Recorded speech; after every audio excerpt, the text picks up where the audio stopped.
Once again, I'm out in the forests trail in Sweden. It's about 1.5 hours from Stockholm.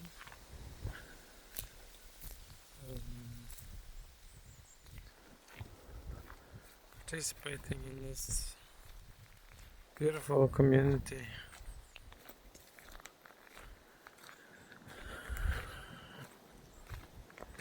And keep reading the awesome book from Stephen Nepner, Wonder Strikes. And I've come to it's quite early in the book still. I'm taking my time so I don't miss any distinctions or letting it seep into other stuff that I'm with. And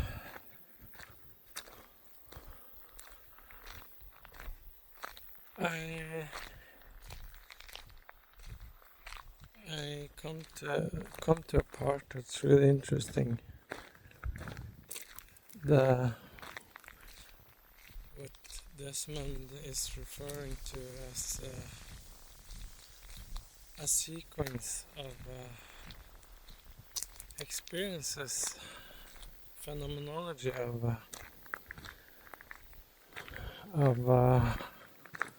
the ontological ground where we find ourselves in from time to time,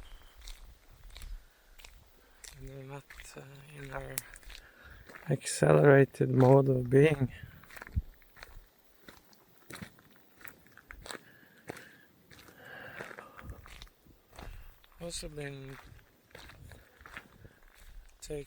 I've also taken up the return to zero practice that is talking about. And I find that really interesting. I have always closed my eyes in do vipassana, the Zen sitting meditation. But having them open is a whole other thing. So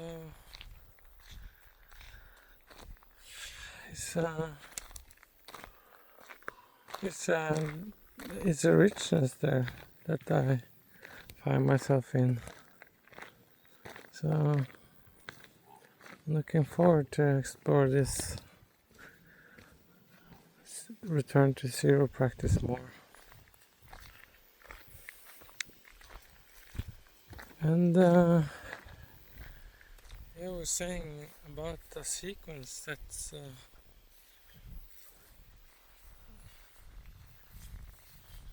that we can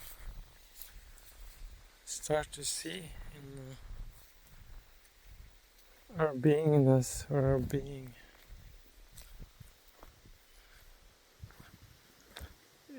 It talks about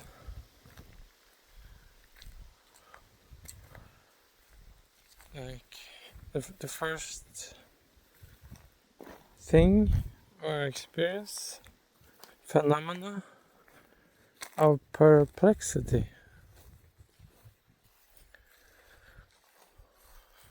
And I had an initial it's very helpful for me to have that experience the other day while participating in this community. And it opened up my world in a very profound way. to have that and connect that to our common shared experience as human beings. I don't think I've walked this trail before. Try to look back once in a while so I don't lose my bearing or my orientation in these trails, like I did yesterday on my walk.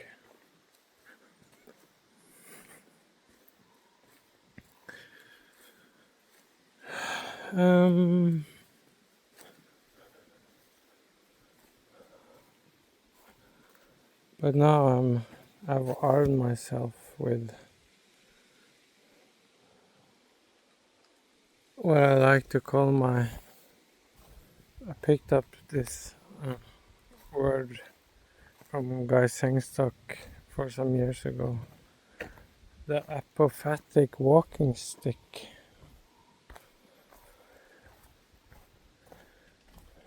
So now I have that in case if there's suddenly appear a wolf, I can swing it around and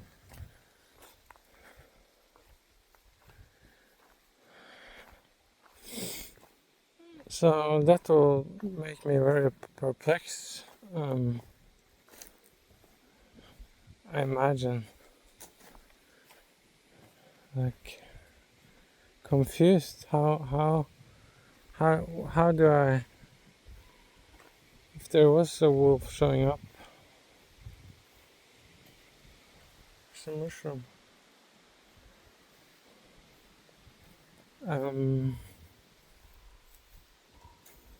That would be quite perplexing, I imagine, because I have never met the wolf before, so it would create probably a lot of things. But when I think about it now, I think I wouldn't know how to be, I guess, how to act in that thing if that encounter would happen. But I'm digressing. So to get back to to the sequence that Desmond talks about.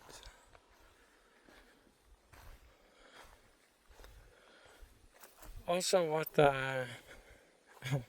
digressing again. There's also, before I go, overlap this with Verwakian terminology.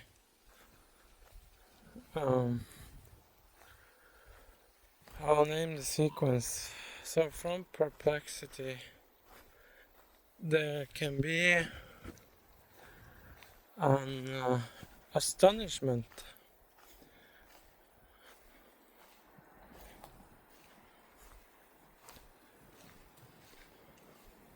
That can happen, like we're surprised.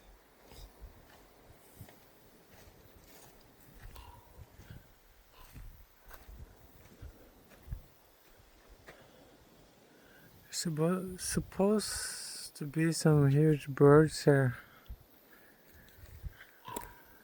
I'm not sure if the audio will pick this up, but is it a crow sound? Maybe it is a crow sound. Yeah, I think I can see it up there. A crow sound. Maybe I can zoom in on the crow. Should have brought some more stabilization to the phone.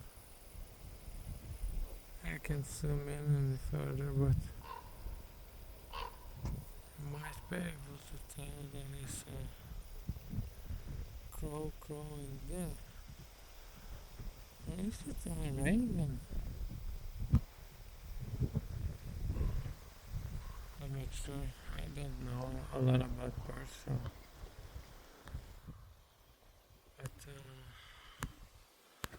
But yeah, it was a nice surprise.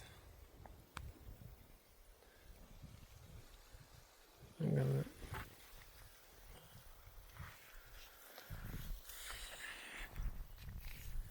So from perplexity to astonishment, and further into curiosity.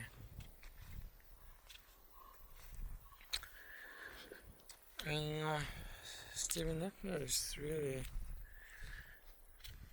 pointing at something with curiosity. I'm not sure if he is doing it or Desmond, or if he is referring to. He's probably referring to Desmond. I imagine. So, if we don't consider the ontological ground of being, there can be a certain barbarism to curiosity.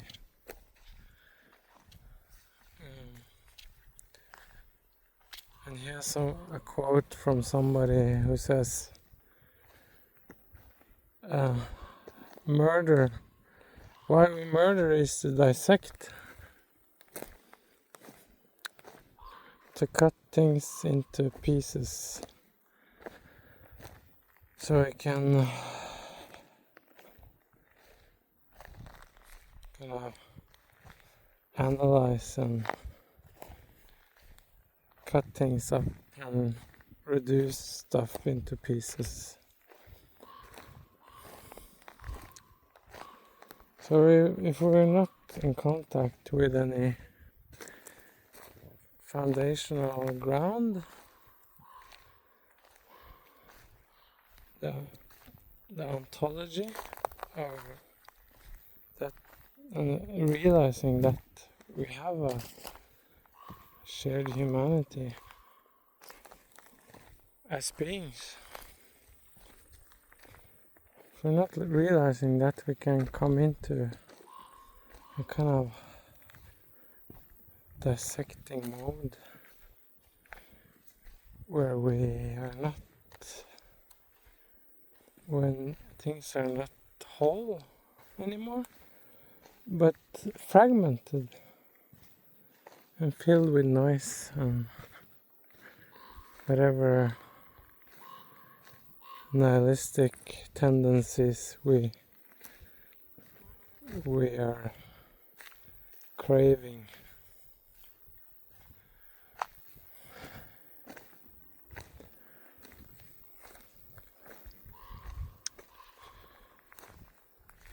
So there's a certain qualities to this sequence that is very grounded in our human experience as humans, that I find very both like it's like it's constituting us in a profound way. And Desmond is very good at like grounding it in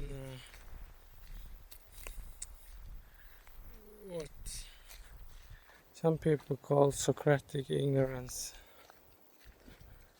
He is very like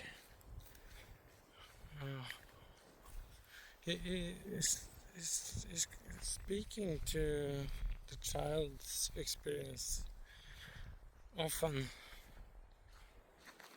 and that makes it very wonder-filled and wonderful.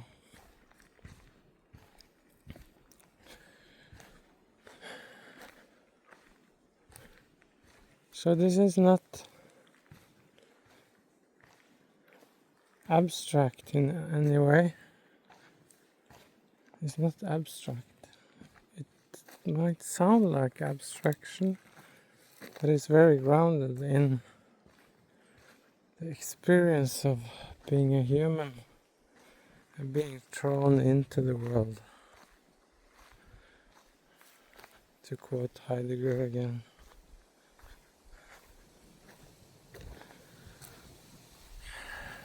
So, yeah, we're saying that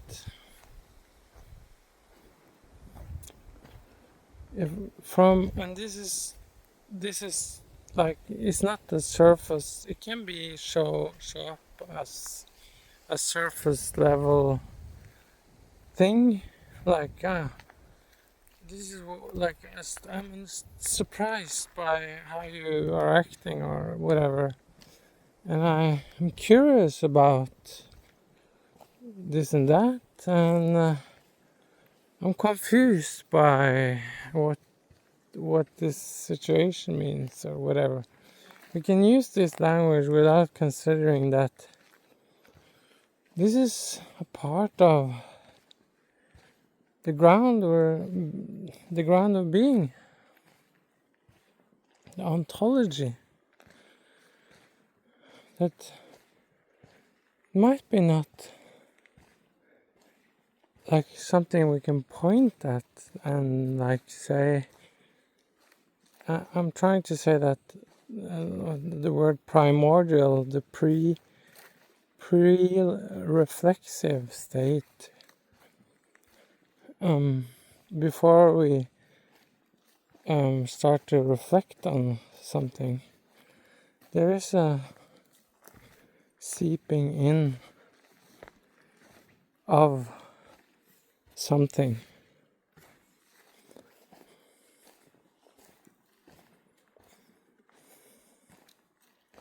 Like I referred to yesterday, it's a useful metaphor as the water we're swimming in will become a part of how we. It's it's not like even a part. It's the title shows up from Tom Chetham's book, Turning the World Inside Out. It's on that level. So,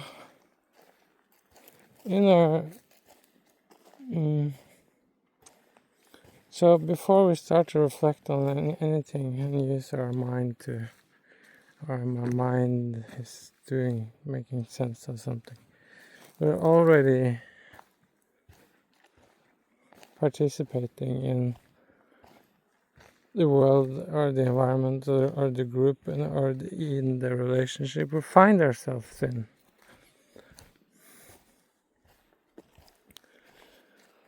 And it picks things up. And I want to say also to the level of how to say, like for me, the notion or the idea or the experience of perplexity, I realized that this is something I've always been in on so many levels, or not always, of course.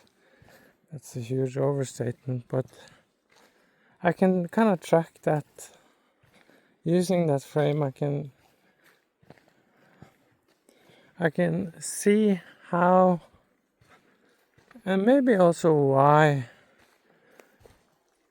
why I'm reading philosophy on a level, and why I love having, like, orienting myself. There's the tree again, and the in-betweenness.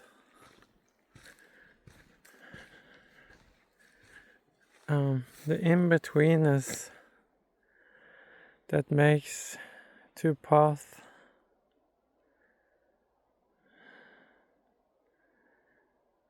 and to a relationship, and it wouldn't be a fork in the road. So it's a trade-off. If I take the left one, it would maybe lead me further. And then if I take the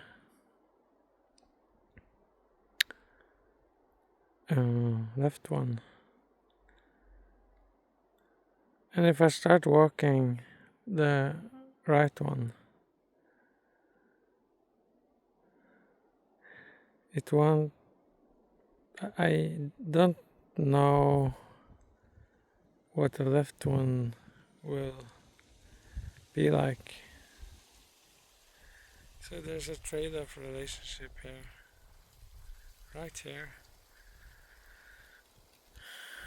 And also, in the betweenness, it looks totally different. It's a lot of light and life, and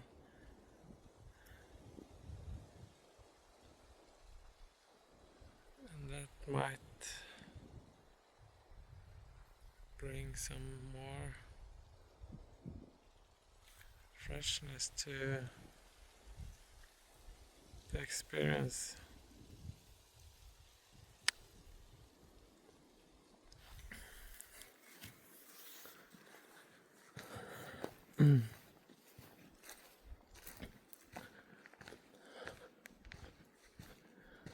Yeah, so orienting, I was saying the love for philosophy. It's that intelligibility that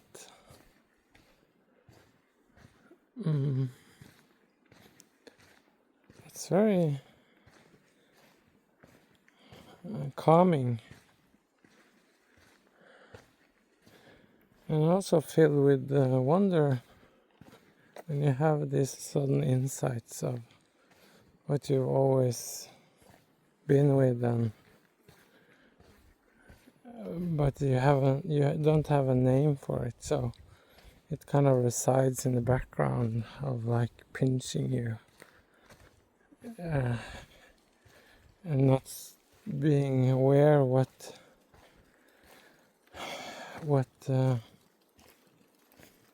happening in a given situation, because you're in the state of perplexity.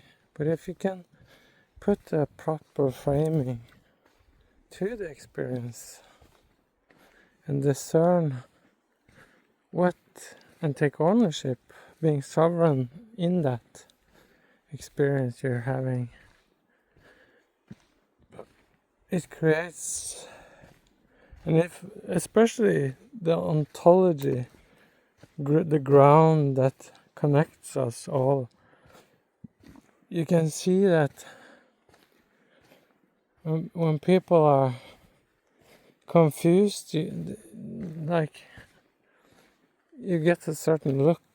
The face is kind of, maybe the mouth is opening, or the eyes are widening, and yeah, that's what I got for the moment. But in that state of perplexity is also, it's also a commonness or a togetherness in that.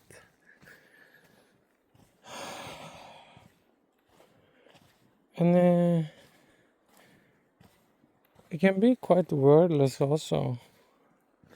When you look at something, like it can be also a horror to it. Like this is so on a deep level doesn't make sense for you, and it's just you get this horrific sense. It's just like too much to bear or something like that. And but there's also, if you cultivate some practices that makes you bear it,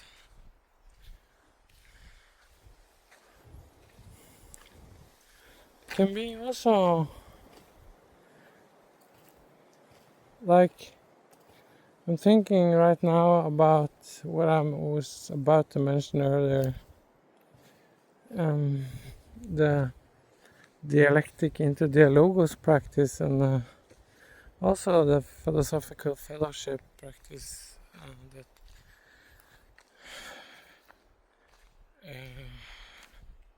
Awaken to Meaning platform from the Vervaeke Foundation is having available.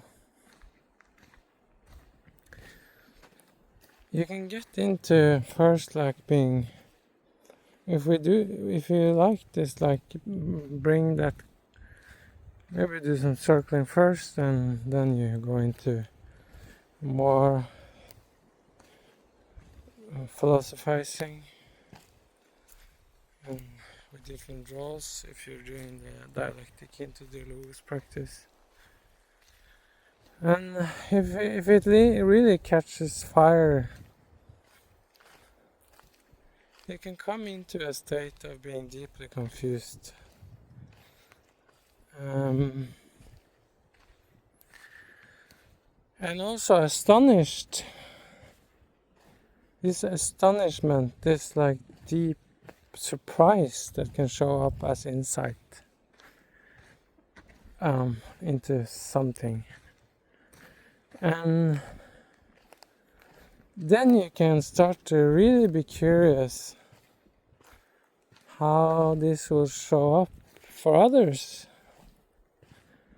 and how this is kind of both can be horrible insights, like, but horror is quite useful if you can bear the anxiety of it. And culturally we love horror, like horror movies and like David Lynch, that's kind of seeping into you and perplexing you by not showing but just evoking some intuition about something that maybe your mind is picking up on a deep level, and suddenly, like the movie Sixth Sense, when that guy, spoiler alert. Yeah, I'm not going to say it. What the guy in the Sixth Sense realizes at the end. But so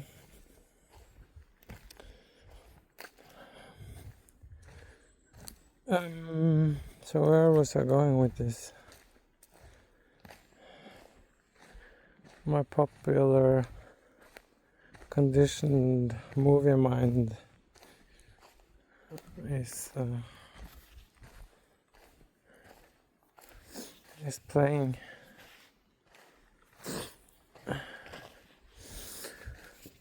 So yeah, the dialectic into the Logos practice, and then suddenly it can be like It can be like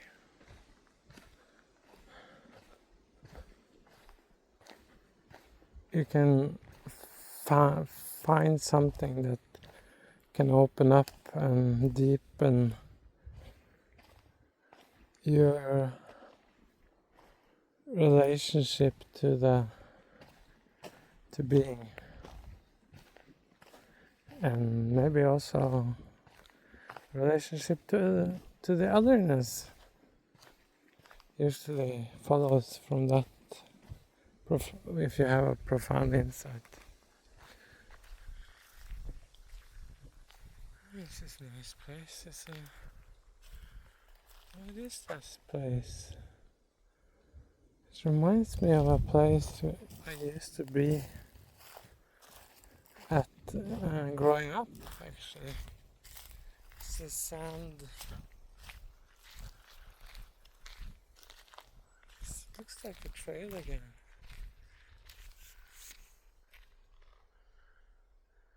Imagine people are biking around here. It looks like it. Maybe some motocross. Really, I was hoping for a beach, but that's not gonna happen. I'm not that. I'm quite far in the. I want to go that way? No, I don't want to. Got a lot of sand in my boots doing that.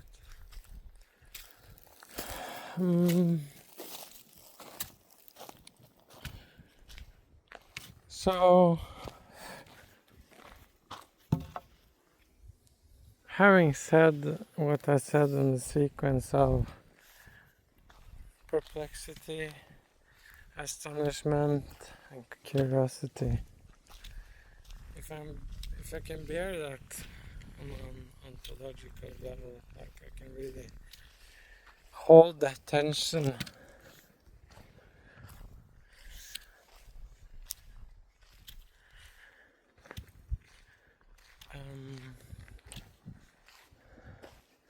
then I can basically shift my relationship to reality, or how the world shows up for me, and how I can participate maybe in another way and open up some new possibilities moving forward with my life. So it's not some abstract theoretical thing being a human, but I'm simply saying that proper framing of your experience can be very both exciting and very, very useful in a very pragmatic way. And for me, that looked like looking to. That's a cool thing about like being in a new community, because you're kind of on a very basic like human level. You're kind of being perplexed all the time because you haven't been there, you haven't participated with these people. So it's a perfect way to, if you want to like develop as a human, then I'm back to the trail I was walking to yesterday. If you really want to develop yourself and that sense of Bildung, referring to what my teacher Guru Herskog Hansen is referring to, and other people of course, but the sense of Bildung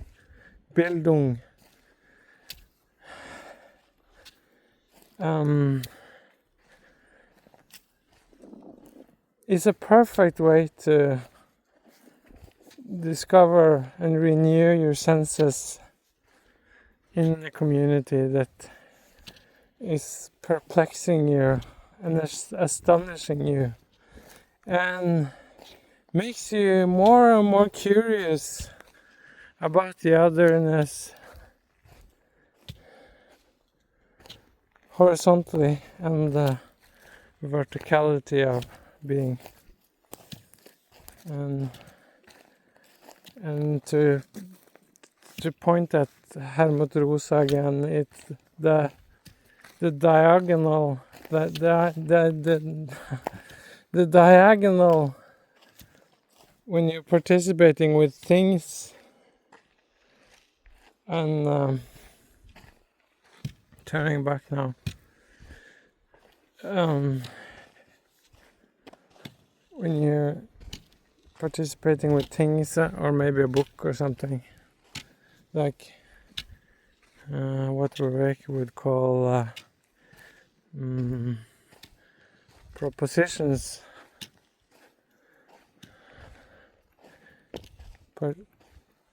participating with propositions, like reading a book, for example, or writing, producing procedure. Another one of Vivek's piece, like the 4 P's, from different way of cognition, cognizing, knowledge, and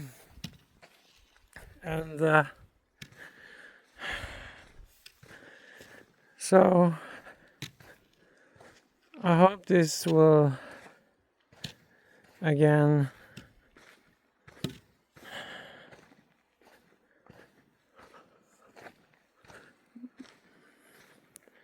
talk, like, evoke some curiosity.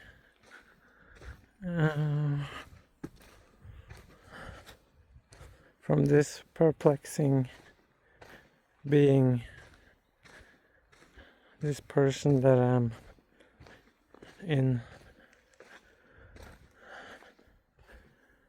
the ontological ground we find ourselves in, if we tune into that and being astonished by being. And thank you for walking with me, and I hope you find yourself in a more and more opening